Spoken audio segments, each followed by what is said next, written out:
The Kansas City Chiefs are going to the Super Bowl. You only win a Super Bowl 2 times every 5 years, right? Oh! The warm-up act is over. Let's bring in Melissa Etheridge, massive Chiefs fan. Melissa. Super Bowl champion, 2-time Pro Bowler, and Trent Green. Trent Green, how you doing? Hey, what's going on, guys? And he picked it up! He picked it up! He's gonna score!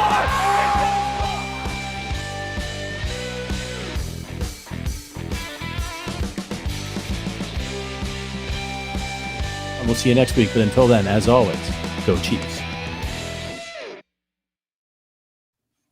Welcome to the show, Addicts. My name is Matt Connor.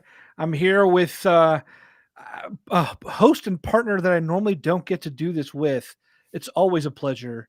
Patrick Allen, how are you this holiday yet Sunday football afternoon?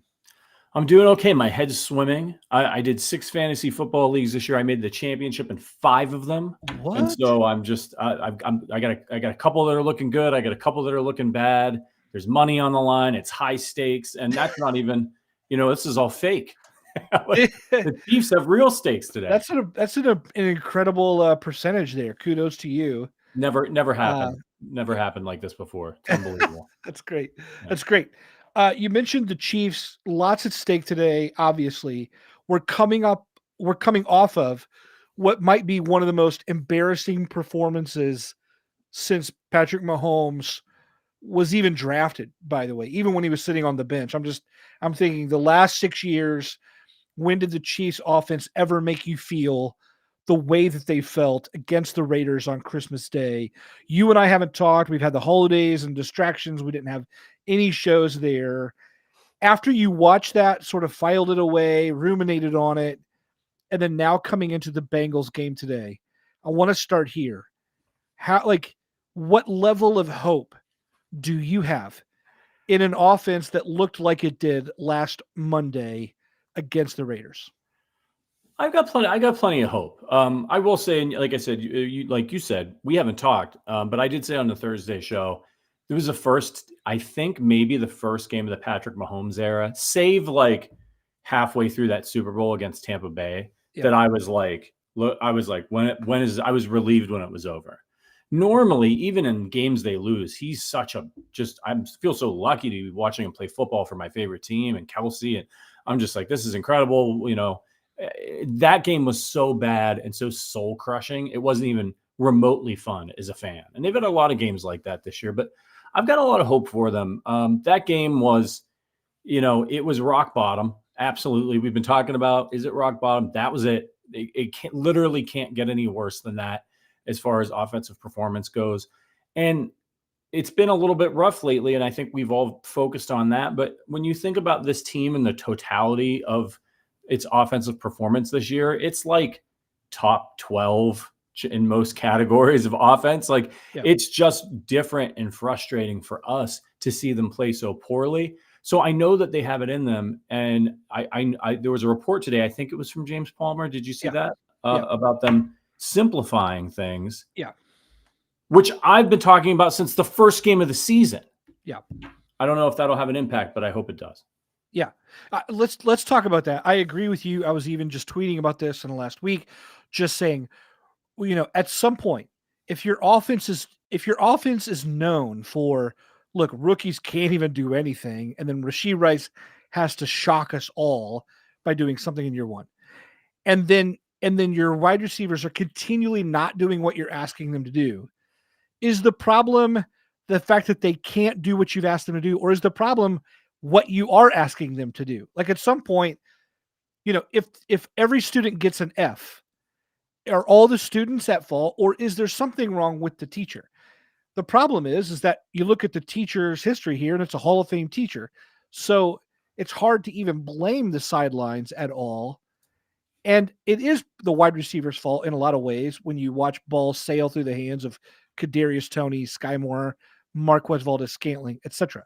But how much of that is on them? And what did you think when you read that? Were you like, it sounded like you're thinking, finally, but how much of it is on this coaching staff And what do you expect to see today in response? Well, look, the offense has been an abject failure all year, and it's been on everybody. But I think one thing that has stood out to me, and you're right, I was like, finally. One thing that has stood out to me about this offense this year is a lack of execution. Like, there are some problems they absolutely can't fix. Can't make Kadarius Toney a better wide receiver right now. It's just not going to have Sky Moore like that. It is what it is. Those guys aren't going to just turn into Jerry Rice all of a sudden. But some of the other things, the offensive penalties, guys not knowing where they're supposed to be, there's just a lot of execution errors with the Chiefs. Mahomes having no trust in his offensive line, having no trust in the receivers, and missing reads because of it. I think that is all fixable. And I think the Chiefs have finally realized that one of the ways to potentially fix that is to simplify things. So they're not thinking so much and they're just executing. Like, Rashee Rice should be out there every single snap unless he's absolutely exhausted. But they keep running him out. They would run Scott, and they kept trying. Just stop it. Just, who your guys are, who your best guys are. And I've been talking about this for weeks. Like, put Rashee Rice out there for every play. Obviously, you've got Kelsey out there. Use Noah Gray more. Use more Noah Gray plays. And then if you're running deep routes, make it Watson. If you require some blocking, put MVS in. That's it. That's all you got to do. It doesn't necessarily mean that they're just going to suddenly become the best offense in the NFL, but they don't need to be. The defense is like a top 5 defense. They actually just need to stop hurting the team, the offense. And I think that they have a chance to go to the Super Bowl. Yeah. What do you think of this? I've said this time and again with Sterling. The number of teams that have beaten the Chiefs this year are fewer than their losses. It's been the Chiefs beating the Chiefs. Yeah. I think there's maybe 2 games this year where I look at the other team and I go, yeah, you guys actually won. And I know that sounds lame to the other team, but when you give the Broncos 4 turnovers, right? Like, they don't even want to win. They've been wanting to lose and save money on Russ Wilson and like those kind of win, like when you put a ball in Brian Branch's hands to open the season and say, hey, go ahead and take this pick 6, or last week roll over for 14 straight points in 7 seconds.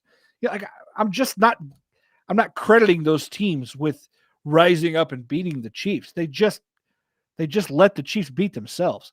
So, I guess I wonder what your take on that is. Do you think the Chiefs can stop even shooting themselves in the foot? Well, that's the $1 million question. If you're going to base your future predictions about how this team's going to play on how they've performed all season long, then the answer would be no. But if you go back a little bit further with not all, but a lot of the same players, they were executing just fine and they won the Super Bowl. So, they've obviously got a lot of things they need to change and fix in the offseason to retool and get focused. And maybe this is a year where it's one of those years where they lack some things that they need and focus included, and it just doesn't work out for them. But come the playoffs, man, they just need to string together 3 wins. You know what I mean? Like, that's it. Well, maybe 4. And that's it. So get in the playoffs and show up for those games. And if you do, it doesn't matter. Like, Baltimore, you and I were talking about Lamar Jackson and Baltimore just beating the hell out of the Dolphins today. They look like the far and away favorite. It means nothing come January. It means absolutely, it doesn't matter how badly they beat up on the Dolphins in this game. Just like it didn't matter how bad the Chiefs whooped the Tampa Bay Buccaneers in the first half of a regular season game when they met in the Super Bowl, and then they got curb stomped. Yeah. So it really doesn't matter. The Chiefs just need to find it in the playoffs, and no one's going to care about the regular season. I'm not saying it's going to happen, but I'm saying I'd rather be this Chiefs team than Arizona right now. Yeah. Great point. Patrick, I want to go over the inactives list with you here and just get your take on it. Here are the guys who are sitting out today. Donovan Smith, left tackle, no surprise there. Wanya Morris looks like he's going to carry that starting role out for the rest of the year. Kadarius Toney out again with a hip injury. BJ Thompson, defensive end, out. He's been out all year. Malik Herring, same thing. Neil Farrell, same thing. Cornerback Nick Jones. And then Clyde Edwards-Helaire, who has kind of burst on the scene, out with an illness this week. Those guys are out, which means L'Jarius Sneed, who was termed a game-time decision, is in. Isaiah Pacheco, shoulder surgery, dealing with some of that, is also active. What are your thoughts on either who's out or in and the state of things? Well, look, it's a bummer about Clyde, but if Pacheco's good to go, then you didn't want Clyde getting too many carries anyway. So that's okay. You're missing the depth there with McKinnon. Yeah. On the defensive side, Jamar Chase is playing for the Bengals. That was a few days ago. I think we were thinking maybe both Sneed and Chase would be out. Now they're both going to play. Yeah. That's a positive for the Chiefs. This is a Bengals team with Browning that Browning will throw the ball. Like, he's not afraid. He's not one of these quarterbacks that is a shrinking violet when he gets any sort of pressure. He's got nothing to lose, this guy. He's going to, when this season's over, maybe he gets an opportunity somewhere else. I don't know what his contract situation is, but Joe Burrow is coming back. So he's got nothing to lose, and he's smart enough to know that I need to chuck the ball to T. Higgins and Jamar Chase. So having Sneed back on the field is a massive, massive W for the Chiefs. It doesn't mean necessarily he's going to completely shut down Chase, but if he can reasonably hold him to a reasonable day, that's going to make things a lot easier on Steve Spagnuolo and what he wants to do, versus if you were going into this game with just Trent McDuffie, it would be a lot taller of a hill to climb. Yeah. I want to talk about the state of the backfield ground game here in just a second. But folks, if you're hanging out with us, listening in, of course, one thing we want to always say is thanks a lot for ever listening, watching, hanging out with us in any way, shape, or form. We have memberships available for those of you who are not already. We just had a happy hour for the holidays the other day. It was fun hanging out with the members who were there. But if you're listening, give us a like, hit that thumbs up button, hit that subscribe button, certainly even sharing it. It all goes such a long way.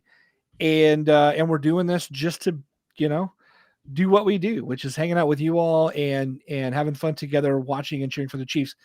Let's get back here to the pregame. You're listening to the pregame before Week 17 versus the Bengals. The ground game, Pacheco in, like you said, McKinnon out. We've missed that.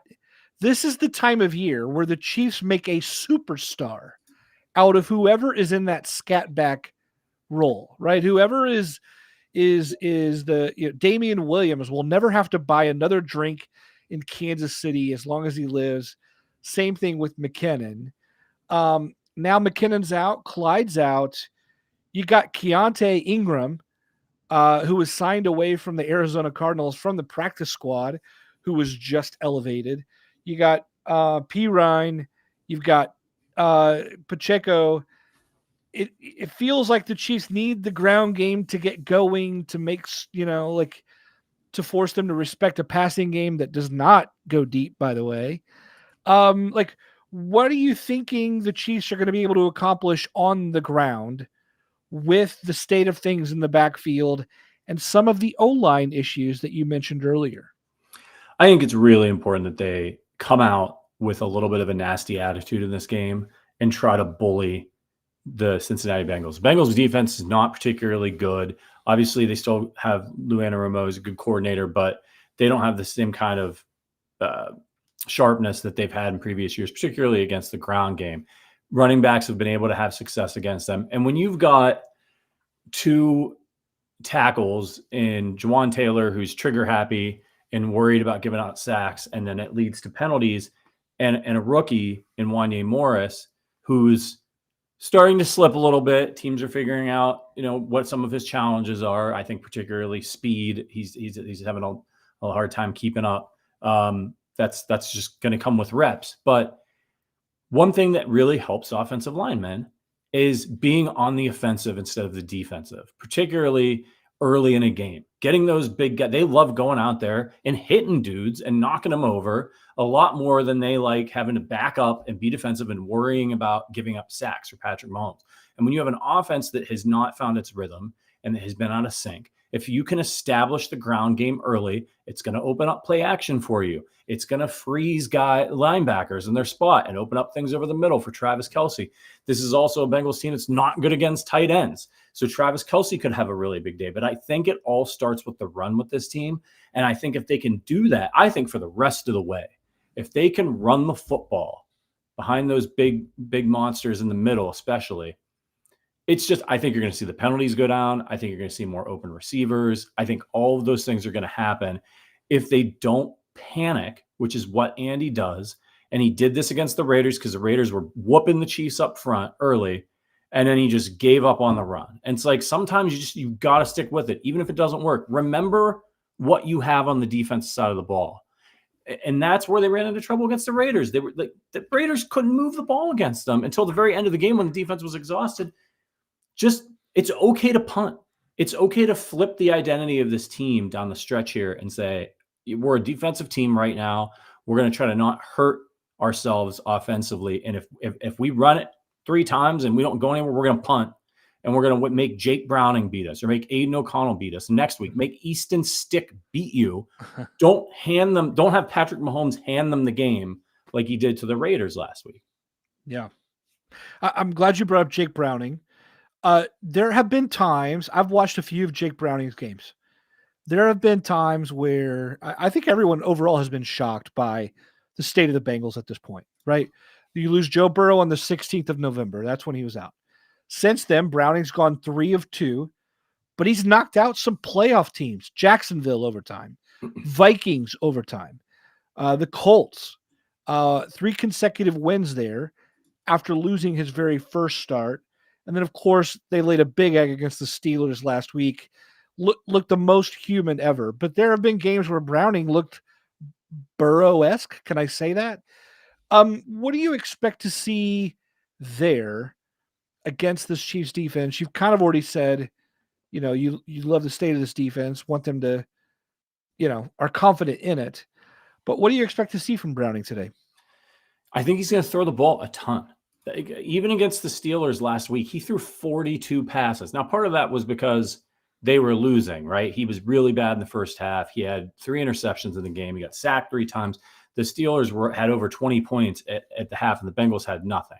But they have not, like Zach Taylor has not been afraid to let Browning cut it loose. And you're getting Jamar Chase back in this game. Joe Mixon, Chase Brown, like those guys don't scare you anymore. Like Mixon will get you 3-4 yards, but he's not really a big home run threat. That's not what their offense is built around. Their offense is built around the passing game. And they try to get the ball to everybody. They got a guy named Trenton Irwin who's kind of come on for them. They get him the ball. They've got a tight end, Hudson, who they'll get the ball to. They've got a rookie. So like they've got some guys that, with defenses so focused on trying to stop Higgins and stop Chase, and of course Tyler Boyd, who's another good player for them, they're not afraid to spread the ball around. And they do it really effectively, even with Jake Browning. So, he had 335 yards in that game against the Steelers. I think it's imperative that the Chiefs get pressure in this game and not play scared. Like, make him make the throws. You've got the best secondary. If you're the Chiefs, I think you've the best defense to match up against the Bengals offense that you've ever had. You played these guys a ton, and you saw what happened even to Joe Burrow in the AFC Championship game last year. Doesn't matter how good those guys back there are if you're in the backfield right after the ball gets snapped. So I think early pressure is going to be really, really key for the Chiefs and force Browning to make mistakes just like the Steelers did. And I'm sure the Chiefs did look heavily at the Steelers tape from both times that Jake Browning faced the Steelers, because the Steelers beat him both times. Yeah. Let's go to what's at stake today. 2 games left. The Chiefs still have not officially clinched their playoff berth. And the AFC West, technically, still up for grabs. Can you walk us through like what's at stake today when the teams take the field at Arrowhead? Yeah, well, look, the Chiefs, just like last week, they just need to win, and the AFC West is locked up, and they're good to go. And then we'll see how the rest of the playoff seeding works out. They're obviously, the Baltimore Ravens are a minute away from clinching the number 1 seed. That ship sailed a long time ago. But the Raiders, I think, have lost. Yeah, they lost to the Colts 23-20. They made a little bit of a fight at the end there, but didn't work out. So the Raiders are out of the mix, and you've got the Denver Broncos who play later today as well. Look, man, if the Chiefs lose this week and the Broncos win, next week those two teams are playing for the AFC West crown. I can't believe we're sitting here saying that, especially with all the circus that's going on in Denver, but it is what it is. So the Chiefs just need to take care of business and then see how the dust settles this week and find out what next week means for them.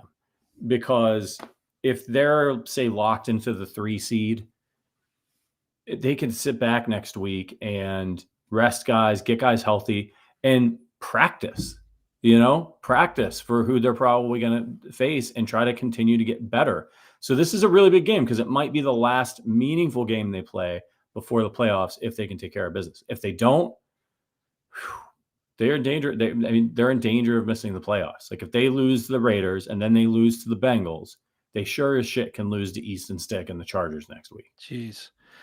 I don't even want to go there because it would be a meltdown of epic proportions, and we're getting ahead of ourselves there. So going into today's battle, in order for them to do what they need to do, what would you say is, you've mentioned establishing the ground game is key. What about on defense against Jake Browning and against what the Zach Taylor's offense is going to have in store for the Chiefs? Yeah, I think they're going to try to challenge this Chiefs secondary. That's how they've always played the Chiefs. You heard how Jamar Chase earlier in the week was talking trash about the Chiefs defense, saying, they don't have a Jalen Ramsey back there, who, by the way, is still searching Arrowhead Stadium for Travis Kelce from a year ago. Can't find him, doesn't know where he went. So I think what the Bengals should do is try to run the football on the Chiefs. That's what everybody should try to do on the Chiefs, because that's the Chiefs' biggest weakness. But I don't think that's what the Bengals are going to do, because I don't think it's what they do. I don't think it's how they're built, and I don't think it's the strength of their team. And that plays into the Chiefs' hand if they can lock things down a little bit. I would expect that they're going to look for one-on-one matchups. They're going to try to isolate, get Jamar Chase on Snead, and then see if they can throw it up for him. That's what they've had some success with. Higgins has made some really big catches for Jake Browning in the games that he's been in there. So look for Higgins to have a day. They'll try to get the ball to Boyd. But again, the Chiefs need to get pressure early in downs and get into 3rd and longs so that Spagnuolo can get into his bag. What they don't want to do is, if the Bengals come out and run the football on 1st down, or they run bubble screens and things like that, is give up 5 or 6 yards early, because that's going to cause a lot of problems for the Chiefs down the stretch, and make it harder on the defense to confuse Browning. I think if they can confuse Browning, make him turn the ball over a couple times, and he's done a nice job of adjusting in these games as well. So the Chiefs need to be able to make some halftime adjustments as well to counteract what the Bengals might do. Want to give a quick shout out to our man Tungsten for the super chat. Got a raise at work recently, and I figured I'd spread the love. Thank you so much. Love watching you guys all the time. Late Merry Christmas and Happy New Year, everyone. Certainly wish the same to you, Tungsten. Hope you had a great holiday season. We appreciate that very much. We did have a good holiday. Of course, we all want the Chiefs to win. That would be a much better holiday than the one we experienced last Monday. But yeah, shout out to you all for ever hanging out with us. Patrick, I want to run you through a couple quick, let me do some quick hit questions for you, and then we'll get your final prediction here. McCole Hardman back from IR for the first time. Big impact, little impact, no impact. I think it'll probably be a little impact. I think at most he has like a 1 to 2 play impact. With what we're hearing about the Chiefs wanting to simplify things, I think probably ramrodding McCole Hardman back in there is maybe not what is part of their plan this week. But I do think they'll use him on the stuff that we became accustomed to seeing Hardman do in previous seasons, which are some jet sweeps and some things like that. I do think his sideline to sideline speed is interesting in this game and will help keep the Bengals honest and maybe open things up for Pacheco. But I would expect we may see a lot of Richie James in this game. Okay. Travis Kelce still has a 1,000-yard season in view, but he needs 2 productive weeks here. Are we going to see enough production this week to still be excited that he could make it next week? What does he need? Do you know off the top of your head? I don't know. I think it's like around 150-ish. I'm pulling it up here. Okay, so Kelsey's got 968. Oh, gosh, I he's think way closer than I thought. Does he cross that line today? Yeah, I think he does. Look, Patrick Mahomes, Travis Kelce, Andy Reid. They are Hall of Famers. Yeah. I just find it really hard to believe after that game last week that those three don't respond in a big way. It doesn't necessarily mean they're going to win the game, but I would be shocked if we see a repeat of anything close to what we saw last week, or maybe even the last few weeks. I think there's going to be a concerted effort to get the ball to Travis Kelce or get the ball to Rashee Rice, and those two may have 90% of the catches in this game. If I said over under for Pacheco's rushing yards today was 70, you taking the over or the under? I'm going to take the under. It's Andy. I know I've been talking about that you can run on the Bengals, and I think the Chiefs should run, but I've watched enough Andy Reid to know that I think he's going to come out and throw the football because that's what Andy Reid likes to do, and he's got Patrick Mahomes, and you really can't blame him. So I'll go under on that, but I hope I'm wrong. I hope he goes for like 111. Love it. Let's hear your final score prediction for Chiefs Bengals. I think the Chiefs respond. They're at Arrowhead. They were embarrassed in that last game. I think the Chiefs take this one and say 28-21. Get back on track in this one. And that would clinch 8. We just can't say this enough. 8 consecutive AFC West titles. Yeah. Almost a decade of supremacy. That's just unheard of in the modern era.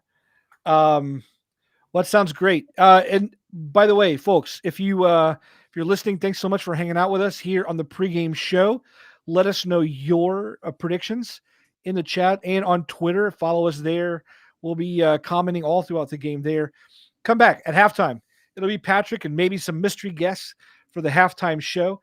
After the game, it'll be more of Patrick. And who's joining you on the post-game show today? Our old pal Matt Verderam will be with me after the game to either to melt down or celebrate another AFC West championship. Love it. As always, it's always a pleasure to hang out with all of you. Thanks so much for your support, not only for us, but for the Chiefs. We're all in this together.